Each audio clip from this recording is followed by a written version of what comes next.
All right, Shawn Stepner and longtime Orioles beat writer Dan Connolly in Arlington, Texas, after the Orioles season comes to a bitter end, losing, swept away by the Texas Rangers.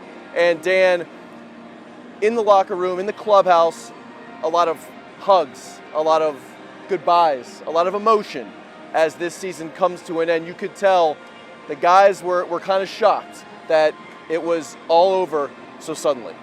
Absolutely. I mean, I think they thought they were going to go much further. Austin Hayes said to us that they had no idea that it would end this quickly for them, and that's difficult. And these guys were so close, and they came together, won 101 games, and I think it's really disappointing for them. It's disappointing for fans, for the staff, but I think these players really thought there was going to be more. Now, after Game 2 and on Monday, we said that just like in Game 2, the Orioles would need a big performance from a young pitcher making his postseason debut in Dean Kremer. And just like in Game 2 with Grayson Rodriguez, they just didn't get it. Kremer was knocked around early, and the Rangers' onslaught really did him in. I mean, that's a really, really good offensive team. We knew that, and we knew that he was going to have to pitch the top of his game, and he didn't. He gave up 6 runs in 1 2/3. Gave up 2 home runs, 2 big home runs. And it's difficult because you don't know what a young guy is going to do. I think he's going to learn from this, and I don't even know if it was the wrong decision to have him there because, you have to give it to somebody. And I think it shows that the Orioles need to bolster their pitching a little bit with some veterans. But Dean Kremer did, went out there and attempted, but again, in the playoffs against a team like that, an offense like that, just showing up, I mean, you got to bring your A game. In this series, what was the difference? Is it as simple as saying the Rangers starting pitching and the Rangers bats were just that much better than these Orioles this week? Or is it deeper than that? Well, I think they were. And I think that offense has been better than the Orioles offense all year. But I think what we saw here is what happens when you have a couple aces or when you have guys who can really pitch and have experience. Jordan Montgomery was purchased for this reason. They traded for him for this reason.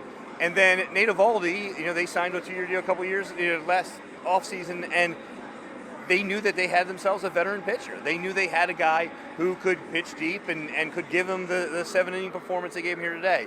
I think the Orioles are young. I think they have a lot of talent, but I think they could always, be fostered by a guy like that or 2 guys like that. So I think that's one of the things we saw. They were just a more experienced and a better overall pitching staff for now, and certainly a better offense. And you mentioned it, and I mentioned it, they're young.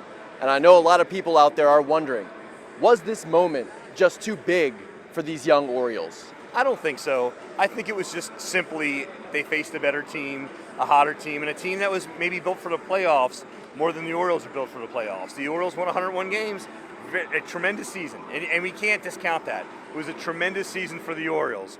But, the Rangers are a really, really good team too. And I think that, they have a little bit more experience. But I don't think it was too big of a moment. I think it was just, they just didn't play as well as they needed to. 101 wins in the regular season. These Orioles take a tremendous step forward in the trajectory of this club, of this franchise, of this current young core, this roster. What do we take away from this season? We take away that they're a good team now. And they're a team that should be in the playoffs.